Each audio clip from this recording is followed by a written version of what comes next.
بسم اللہ الرحمن الرحیم۔ السلام علیکم، آپ دیکھ رہے ہیں G M current affair YouTube channel اور میں ہوں ڈاکٹر غلام مرتضیٰ۔ تمام دوستوں کو محبت و برا سلام۔ ناظرین، خان صاحب نے ایک بیان جاری کر دیا ہے۔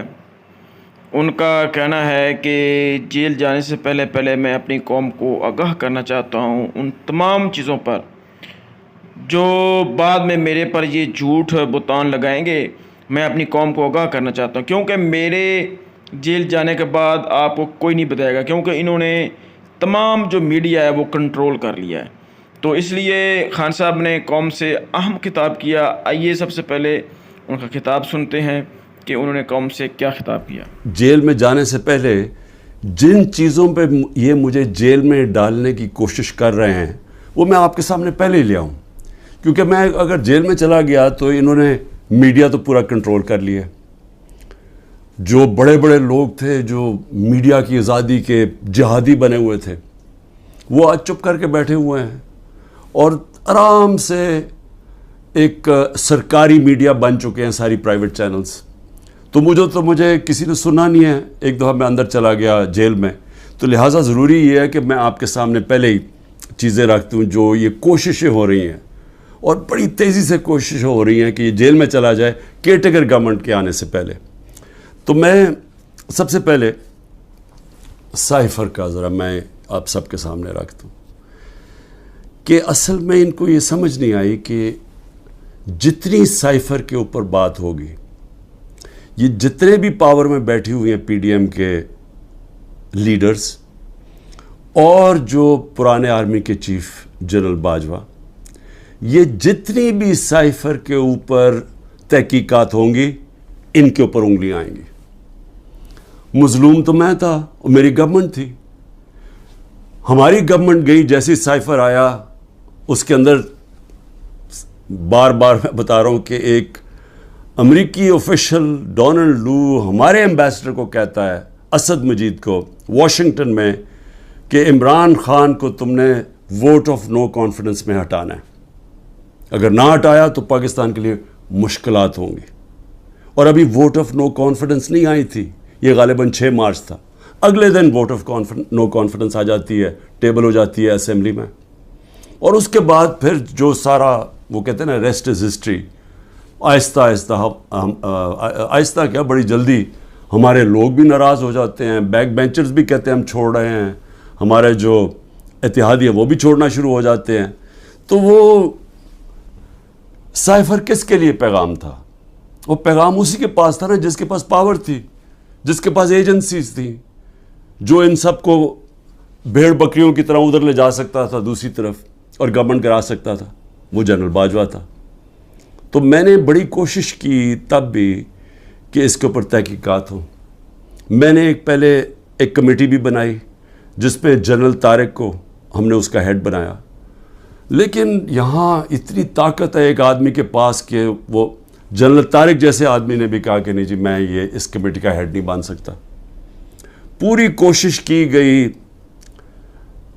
سپر کنگ نے کہ کسی نہ کسی طرح دب جائے بس سائفر کی، اس کے اوپر بات ہی نہ ہو۔ میں اس لیے کہہ رہا ہوں کہ یہ بار بار سائفر کو لے کے آتے ہیں تو وہ انگلیاں تو ادھر ہی جانی ہیں سپر کنگ کی طرف، اور اس نے ہر بار استعمال کیا۔ ہمارا جب سپریم کورٹ میں کیس چلا ہوا تھا، جب قاسم سوری نے اڈجرن کی اسمبلی اور یہ کہا کہ سائفر میں واضح ہے کہ مداخلت ہوئی ہے پاکستان کے اندر، اور میں اس لیے اڈجرن کر رہا ہوں کہ پہلے اس کے اوپر تحقیقات ہو، انکوائری ہو کہ کیا یہ سائفر اس کے پیچھے کیا تھا۔ انکوائری میں تو پتہ چلنا تھا کہ سازش ہوئی ہے یا نہیں ہوئی۔ تو اس نے جب وہ لہرایا اور اس نے اڈجرن کی تو اس کے بعد سپریم کورٹ میں چلا گیا کیس۔ تو سپریم کورٹ میں جو ہمارا وکیل تھا اٹارنی جنرل، ہم حیران ہو گئے، انہوں نے سائفر پہ بات ہی نہیں کی۔ اصل ایشو تو سائفر تھا، باقی ساری باتیں کر دی، سائفر پہ بات نہیں ہوئی۔ آپ سمجھ جائیں کہ پریشر کدھر سے تھا۔ پریشر تو سپر کنگ کے پاس اتنے زیادہ ہتھیار ہے پریشرز ڈالنے کے لیے۔ تو وہ جو کیس ہمارا تھا وہ کیس ہی نہیں لڑا گیا۔ نعیم بخاری جو اسد کیسر کے وکیل تھے، انہوں نے کہا کہ اٹارنی جنرل نے تو میرا کیس ہی ختم کر دیا، کیونکہ انہوں نے سائفر کے اوپر بات کی۔ تو یہ جو اس کو خفیہ رکھنے کی کوشش کی گئی، وہ کوشش کر رہے تھے جن کو پتہ تھا کہ تحقیقات سے ان کے اوپر انگلیاں آنی ہیں۔ میں کوشش کرتا رہا کہ اس کے اوپر انکوائری ہو۔ جس طرح میں نے کہا پارلیمنٹ نے کمیٹی بنائی، اس کو انہوں نے جنرل طارق کو بھی بھگا دیا، پھر چیف جسٹس صاحب کو میں نے لیٹر لکھا، سائفر بھیجا کہ اس کے اوپر انکوائری ہونی چاہیے، نہیں ہوئی۔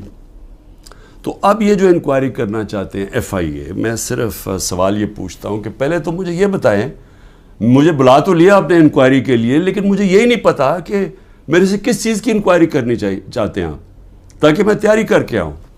لیکن میں ایف آئی اے کو بھی یہ کہنا چاہتا ہوں کہ یہ آپ کے پے گریڈ سے زیادہ اوپر بات ہے۔ آپ کے رانا ثناء اللہ جو انٹیریئر منسٹر ہے، جو آپ کے اوپر ہے، وہ تو کہہ بیٹھا کہ عمران خان کو جیل میں ڈال رہا ہے۔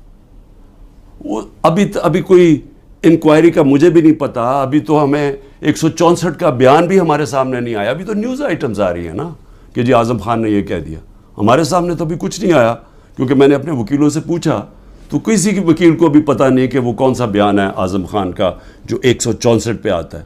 یہ تو نیوز آئٹمز آ رہی ہیں۔ تو ابھی سے ہی وہ کہنا شروع ہو گیا ہے کہ جی اس نے جیل میں جانا ہے جو ایف آئی اے کا ہیڈ ہے، تو ایف آئی اے کی کیا حیثیت رہ گئی؟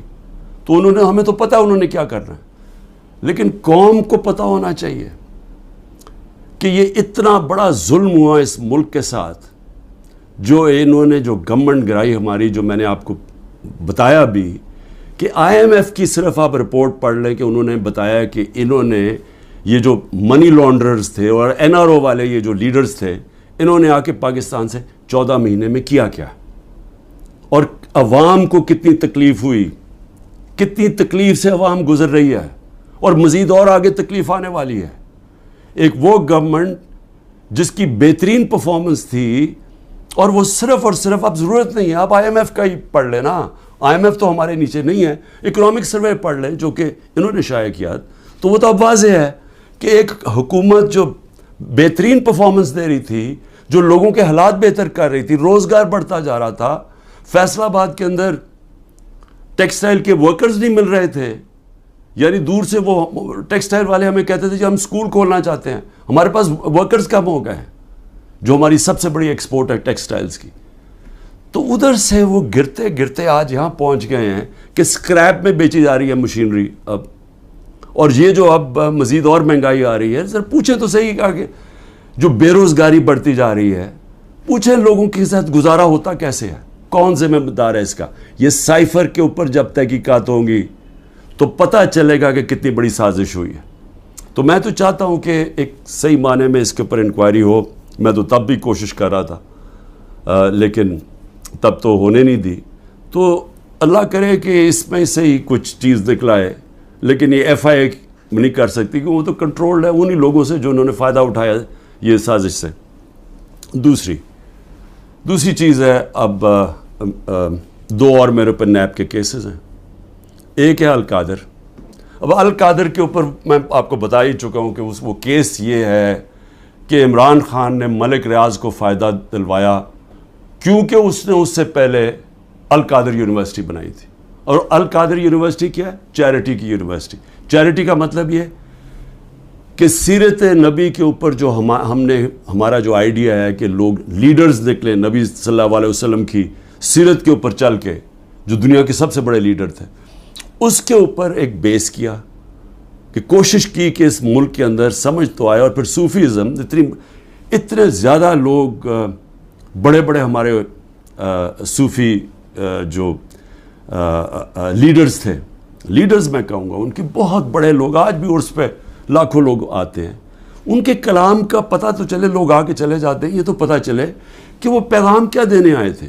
تو ایک تو یہ، اور پھر دوسری ٹیکنالوجی۔ یہ مقصد تھا، اور سارے آج القادر میں مفت پڑھ رہے ہیں، سارے غریب گھرانوں کے ہیں، اور وہ یونیورسٹی چل رہی ہے، اور وہ پیسہ جو ہے وہ وہاں لگا ہوا ہے۔ اس میں عمران خان کا کیا ذاتی فائدہ ہے؟ اس پہ مجھے یہ سمجھا دیں کہ مجھے کدھر سے فائنینشیل بینیفٹ ہوا ہے؟ یعنی اگر پوچھنا ہے فائنینشیل بینیفٹ، تو دیکھیں کہ ملک ریاض نے بلاول ہاؤس بنایا یہاں لاہور کے اندر، ذرا دیکھیں کتنے اربوں روپے کا بنا ہے، وہ دیکھ لیں کہ جو لنڈن کے اندر جو ملک ریاض کا 190 ملین پاؤنڈ آیا جو آج سپریم کورٹ میں پڑا ہوا ہے، تو اس میں سے 50 ملین پاؤنڈ انہوں نے گھر خریدا ہے لنڈن میں حسن شریف سے، نواز شریف کے بیٹے سے۔ یہ پوچھیں کہ 18 ارب روپیہ، کم از کم 17-18 ارب روپیہ ہے، 18 ارب روپے کا نواز شریف کے بیٹے کے پاس پیسہ کدھر سے آیا گھر خریدنے کا؟ کیا اس لیے وہ بھاگ گئے تھے باہر؟ جب نیب نے ان کو بلایا اور پوچھنا تو دونوں بیٹے باہر بھاگ گئے کہ جی ہم پاکستان کے شہری نہیں ہیں۔ اس کے اندر وہ پوچھا کسی نے ان سے؟ اور پیسہ بھی یہاں پڑا ہے۔ اگر وہ کہتے ہیں غلط مات میں آ گیا، وہ گورنمنٹ آف پاکستان میں، بھئی آپ پیسہ پڑا ہوا ہے سپریم کورٹ میں، آپ انہیں کہیں کہ وہاں ادھر ٹرانسفر کر دیں، لیکن ثابت کرنا پڑے گا کہ کیا یہ پیسہ منی لانڈرنگ کا تھا یا نہیں۔ وہ پاکستان گورنمنٹ کو اور برطانیہ میں ثابت کرنا پڑے گا۔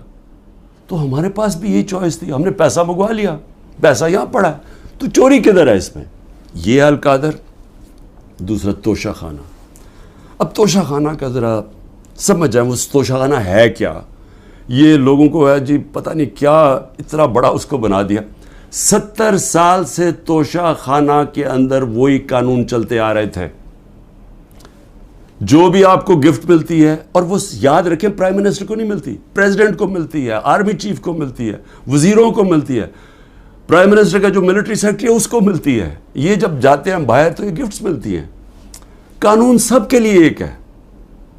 جب سے 70 سال سے ایک ہی قانون ہے کہ وہ جا کے وہ فورن آفس میں آتی ہیں، وہ جا کے دیتے ہیں کیبنٹ سیکرٹری کو، کیبنٹ سیکرٹری آگے ایویلویشن کے لیے ایف بی آر کو بھیج دیتا ہے، ایک انڈیپینڈنٹ اپریزر ہے ہمارے، وہ نون لیگ کا اپوائنٹ کیا ہوا ہے، یہ اسیس کرتے ہیں اس کی قیمت کیا ہے، پھر وہ سب کے پاس پرائم منسٹر، وزیروں، جن کو بھی تحفہ ان کے پاس آتے ہیں، جی یہ ہے اس کی قیمت اسیس، اگر آپ اس کو لینا چاہتے ہیں تو اتنی قیمت دیں اور یہ گفٹ آپ رکھ سکتے ہیں، اور اگر یہ نہیں لینا چاہتے تو یہ بھی سمجھ آئیں وہ پھر آکشن ہوتی ہے، وہ جا کے کوئی بھی خرید سکتا ہے۔ یہ ہے قانون۔ اب عمران خان کے اوپر کیا الزام ہے؟ میں جب تحقیقات میں کہ جی وہ جو انہوں نے اسیس کیا تھا، وہ جو آپ نے جو اس کی قیمت تھی گفٹ کی، وہ انہوں نے کم دکھائی ہے۔ بھئی اگر انہوں نے کم دکھائی ہے، وہ لوگ ابھی بھی بیٹھے ہوئے ہیں، ان سے پوچھیں کیوں کم دکھائی ہے۔ میں تو ان میں سے کسی کو نہیں جانتا، مجھے تو جو ملٹری سیکرٹری آ کے بتاتا ہے کہ جی یہ قیمت ہے، یہ آپ نے دینا، میں اسی کے مطابق چلا۔ جو بھی ہے میرا سارا کچھ ڈکلیئرڈ ہے، سارا کچھ ایف بی آر کے پاس ریکارڈ ہے، ساروں کے اوپر جو بھی میں نے اگر کسی کو بیچا اس کے اوپر ٹیکس دیا ہوا ہے وہ ریکارڈ ہے، سب کچھ ان کے پاس پڑا ہے۔ کیس ہے کیا؟